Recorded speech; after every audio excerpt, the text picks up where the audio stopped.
Oh, what's up, guys? Launcher here. Welcome to another video. So for this video, I'm gonna be playing some Aggro PDK. I'm not gonna show you guys the deck list. I don't feel like it. This you can probably find it on Twitter in like 2 seconds. Anyway, so these games were pretty interesting, pretty interesting. So this first game is gonna be versus Blood. I'm gonna show you guys this game, and then I think I'm gonna show you guys the Rune game, and then probably the Runecraft game. And that'll be enough. Oh, actually no. I'll just gonna show you guys all 5 games. They're all pretty interesting. All right, so for this deck, it tries to go underneath PDK, so because generally you can go over or under, but you can't really go through. So, oh, it also has game versus other decks as well, which is also very good, just because PDK by nature just automatically has that. So I'm going first. I'm versus Blood. I'm gonna assume that he's control Blood. Usually, if they have like Baphomet sleeves, you can guess that they're control Blood. So the hand is kind of good, kind of bad too. This is going to play out 1-drop. So my plan is to just go 1-drop, 2-drop, 2-drop, 4-drop maybe. If you can't clear this board, it's really very good for me. So here I'm going to play up the Dragon Tamer. I play up the Dragon Tamer specifically because I know that he wants to play Baphomet. He plays Baphomet, I punish him with Fire Lizard, he takes 3 damage, I have 3 creatures on the board. It's not a good time to be him. So like I said, played out the Baphomet like I expected. A Fire Lizard, I go face. So now my 1-drop has gotten me 2 damage, it's starting to get me even more damage. He plays another Baphomet, but I have another Fire Lizard, so...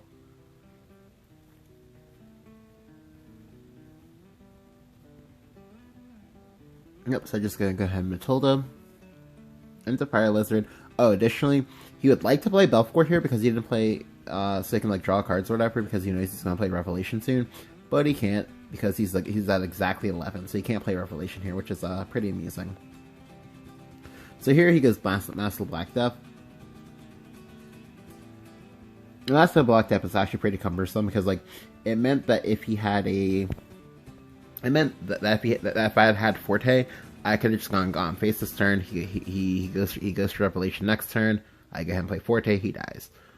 But now I keep him out of Revelation. I keep him out of Vengeance. This way he can't cast Revelation. So he needs another mask. He needs like Scarlet. Whatever he gets doesn't matter. I'm just gonna kill it. I'm just gonna go face.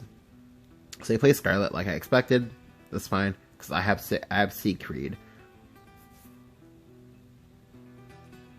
Like, yeah, he cleared off 2 of my 5 creatures, but that's 2 of my 5 creatures. So still have a lot of damage in play.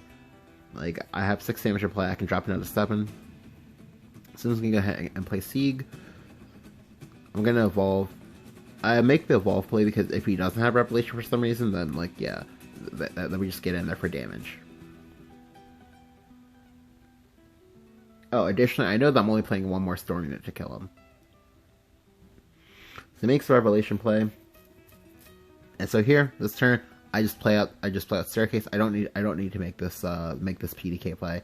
Like the mana cost is awkward, so I'm just not gonna do it. Like additionally, if I pick up Forte off of this, I win. I have 4 draws to get a Forte. Like this Emerald Evo doesn't mean anything because like you can't actually fit in another 8 damage from hand. Did I get it? Nope, I don't. But this is fine because now I'm just gonna go PDK.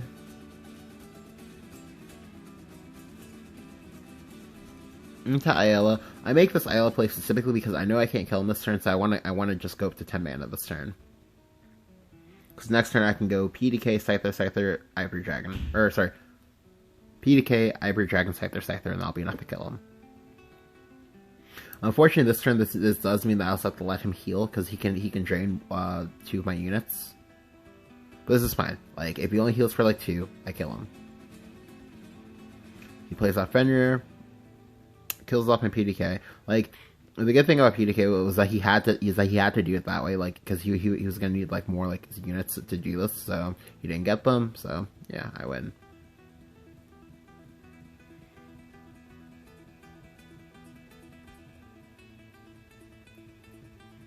Yep, and I just go Scyther for the kill.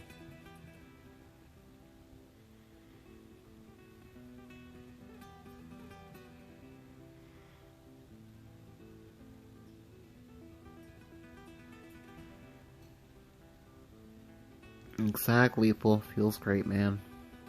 Yeah, so again, like the big part of this game is just that like he kept playing Baphomet instead of just like clearing the board. Now, because I knew what list he was on, like at the moment, like most of the Japanese players, they don't like Hungering Horde. Like Hungering Horde, I mean, and I agree with Hungering Horde. It's not a good card. Oh, sorry, like it's not a good card in this particular like meta meta game right now. Like you'd rather just like either play heal, play Mask of Black Death, or play Baphomet. One of the three. But yeah, very very interesting game overall. Alright, now onto the Swordcraft game. Now, this Swordcraft game was also pretty funny. I actually enjoyed this game a lot as well.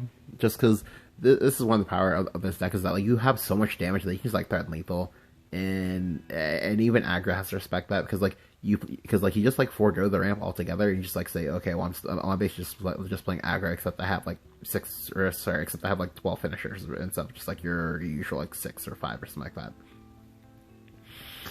So I'm going second. So ordinarily, like I said in previous videos, because I'm going second, you would assume that, oh, well, that means I'm probably going to lose because like I'm versus the Aggro Sword. But no, you can actually still win. So he played out he played out the Vanguard. I was kind of hoping that he would like play out like Quick Blade or play out, you know, like a 1 HP unit, but that's fine. He plays the Oathless Knight here. Again, I was hoping for him to play out the 2-1 or something like that, but that's fine. So here I'm just going to go ahead and Fire Lizard. Now the good thing about this is that like most players don't know when to trade. Like 100% you need to trade here, so this way you don't like lose lose damage. But he chooses to just like play out Quick Bladers and just like pass because he wants me to make the trade first because like he's expecting me to brick. But thankfully I don't brick. I get the Islet. The Islet's very nice here. Again, I need him to play out a 2-drop. I need to play a 2-attack unit, so this way I can sacrifice my Ayla. I sacrifice my Ayla, I go up to 6 mana on the turn after, and then I can just, you know, make plays. But here I'm just gonna tap out the Siegfried. Like there's no playing for value in this match really. Like you should just play for tempo. Like you play for tempo, you fight for the board. If you make bigger creatures of them, eventually they're gonna have to start trading because like if you can make big creatures and then like force them in the spot where they have to like make trades, or you just like start like spamming wards or whatever for some reason, then yeah, they're gonna be in an awkward spot. Now here he made a very very weird play. I didn't understand this play, but like I was like, okay, well whatever, I don't care. And here instead of playing up the Siegfried, I choose to play up the Scyther. The reason why I can do this is because, sorry, not Scyther, I choose to play out the PDK. The reason why I can do this is twofold. One, I have a Scyther in play, which means that like at some point in the near future, I can get up to overflow. Two, I also have a Dragon Rider Ana, or sorry, Phoenix Rider Ana in my hand. Phoenix Rider Ana versus Sword represents a lot of damage. Like right now, the Phoenix Rider is representing 8 fucking damage. That's actually insane. And this is before he actually plays anything on his turn. So here I'm just gonna evolve. I can push 9 damage this turn. 9 damage is a real number because 9 damage means that like if I have 2 damage in hand, he dies. So he has to make trades here. And I want to have the Scyther because, or sorry, not Scyther. I want to have the Siegfried because if he plays Aoidas, then yeah, I'm in a great spot because like now I can go ahead and continue to push base damage and also like deny him from the board because now I can just go Siegfried, pop his word, make a play, and just, you know, do like gross things. Because now I'm at 7 HP, but he needs a lot of units to kill me. But here I top deck the Scyther. Now top decking the Scyther was just like GG. Like I mean this support says already GG, but like it's super GG now.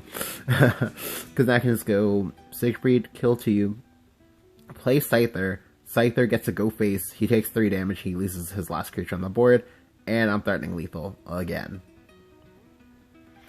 And as you can see, because I have not 1 but 3 different Stormies in hand, and because he's not playing heals or wards or anything like that, he's going to die. Like he doesn't know he's dead, but he's dead.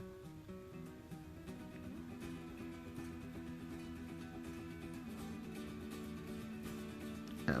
Again, the big thing about this game is just like, you know, like I didn't try to play for value. I just play for tempo, just like play to the board.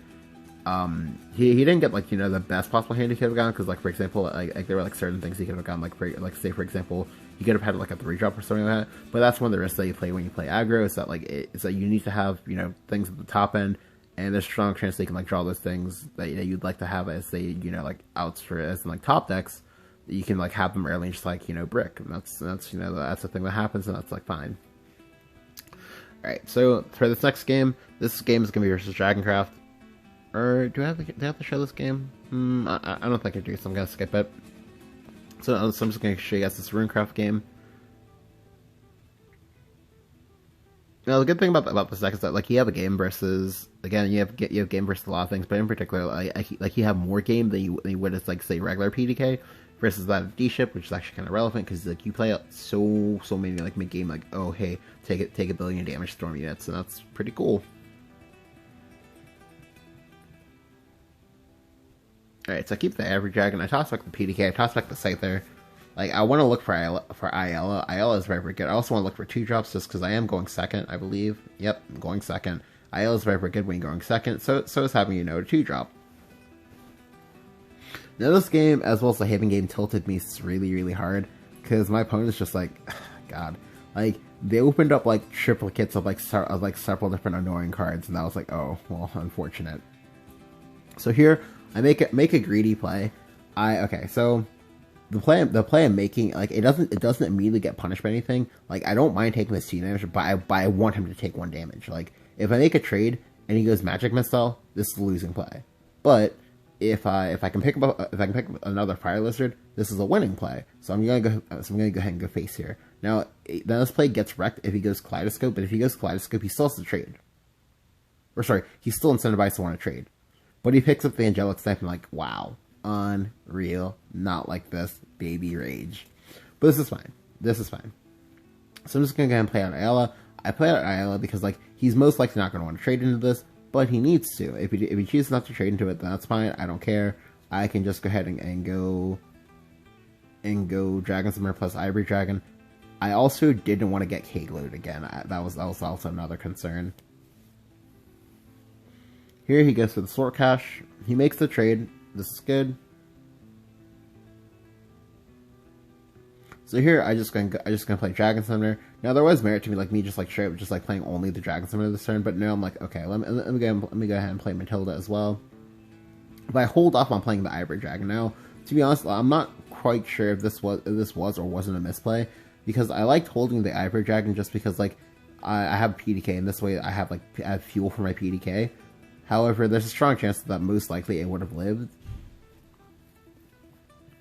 But here, he plays up the K-Globe like I expected, into Conjure Golem, like, wow, unreal. But this is fine, because, like, he had to bounce a Matilda, which means I still get, like, two procs on my PDK, and that's fine. I can live with that. Yeah, like I said, like, this is where it gets awkward, because, like, if I played up the Ivory Dragon, that would have been 3 damage this turn. And 3 damage is pretty good. So here I play at the Matilda. Because he's already bounced one and he's already seen this one, I have to replay the animated one first. This way I don't give him free information. That's very important. Here he plays his second Angelic Snipe. I'm like, wow, unreal. Into Fire Embrace. I'm like, wow, okay, pro player. But this is fine, because now I can just go PDK. I can drop like 2 units. This is nice. I push some damage. I make a board. This is nice.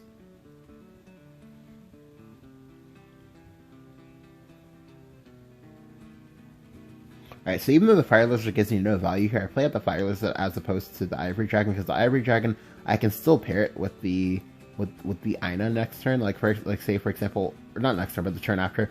Like, I can go like 2-drop, 1-drop Ina, and then, like, you know, get like a billion damage. But here he plays the third snipe. I'm like, wow. But here this turn when he passes, I'm like, okay, well clearly he wants to shift me next turn, so I have to play Ina here. Like, I play at Ina here because it's actually not a bad Ina to play, because it gets 3 procs, so it deals 6 damage, which is comparable to Forte. Additionally, I also make this play this turn, because if I don't make this play if I don't like put out this much HP at once this turn, I'm gonna get wrecked by Gachimera. So here he plays up the Swordcraft like I expected into the D-Ship. I'm like, okay, well I'm expecting a Gachimera, so let's find out if I die or not. The Gachimera does 14 damage, so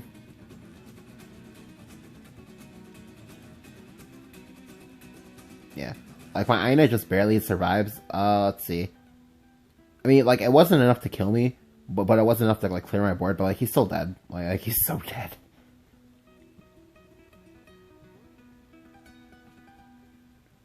Yeah, like if he had had multiple shifts, then then this would have been bad. But thankfully, he only had the one, so I was able to get him. Again, like the good thing about this game is that I had a plan, I stuck to the plan, and I realized that okay, well when each like strips like full past that, oh he wants to Gachimera shift me and then try to just like nuke me for 1 billion. But if I put out a lot of HP, then I don't take any face damage, because like one thing about Dragon that's really good is that like the later you get into the game, a lot of your creatures have like very high base HP. Maybe not the best attacking sets, but very good base HP, and that's really cool. So for this last game, this game also tilted me like holy crap. This game was also like I usually say in my videos, this game was also the game that like made me like want to like show you guys these games, just because like my opponent made me work so hard to get this one. I was really tilted. So let's go and hop into it.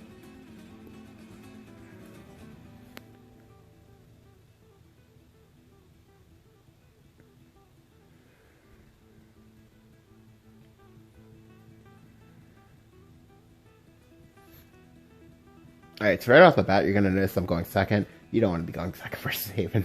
Not an aggro deck. Like, you're just gonna get wrecked.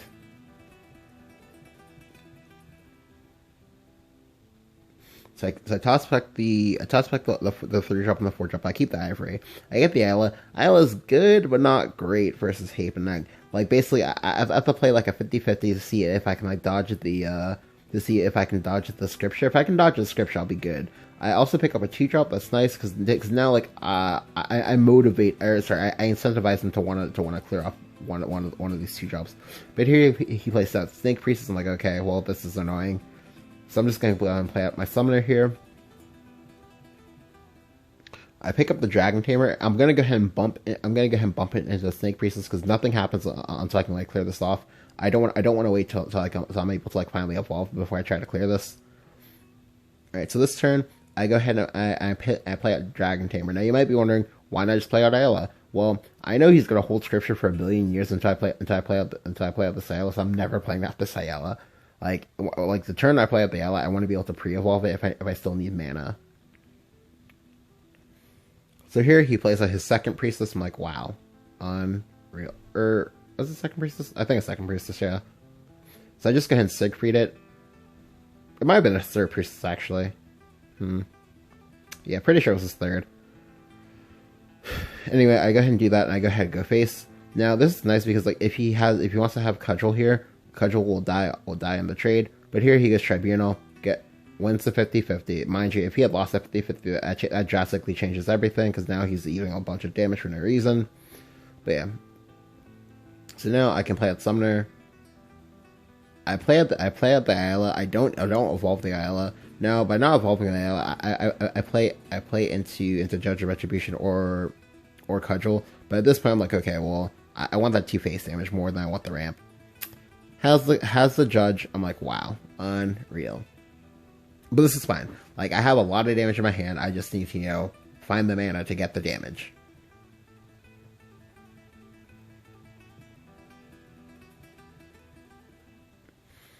So here I'm just gonna slam down Forte. I slammed down Forte because like at the time I felt like, okay, well, one, it doesn't matter at what point I play this, whether Forte is always getting banished. But I felt like here that like if he didn't have another banish, I was gonna be able to get rid of it. Or sorry, I was gonna be able to kill him because play to win, and so just to not lose. But technically, playing at the Ina was probably better because like at the time, like I was under the impression that like, oh well, maybe there's a chance that I can actually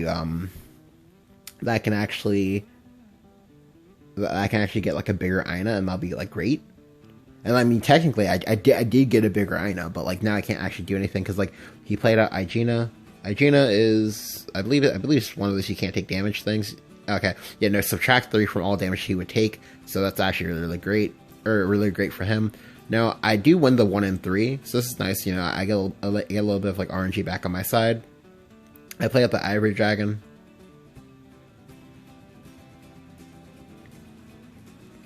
Now I did draw last, but I drew last on purpose because like I wanted to be able to trade in the Scyther and into the Igina if I like failed the 1 and 3. But here he sniped my PDK, then placed a Curate, so now I can't kill him again. He's still making trades. I think I would have just gone face there, to be honest, but hey, that's just me, I guess. So here I go and play out Matilda into Ina. I basically, you know, literally still get the same exact Ina that I thought I was going to get from earlier. I go face, I'm threatening lethal, he has to trade, but he's about to draw 4 cards, so... Picks up a Temple Defender, I'm like, wow, unreal. Why? Into the Scripture, into a Rabbit Healer, so now he's back at 5, I'm like, okay, alright, sure. So the good thing about this is that, like, he can't actually play Aegis at any point in time, because if he does, I'm just going to kill him. So he has to keep warding and healing every single turn, and he's on the back foot, and he's not going to be able to recover. Now here, I make a very heads-up play. I go ahead and I buff the Siegfried. I buff the Siegfried on purpose, because this way, I know that he's going to want to make trades, but here he goes Judge of Retribution. I'm like, wow, okay, sure.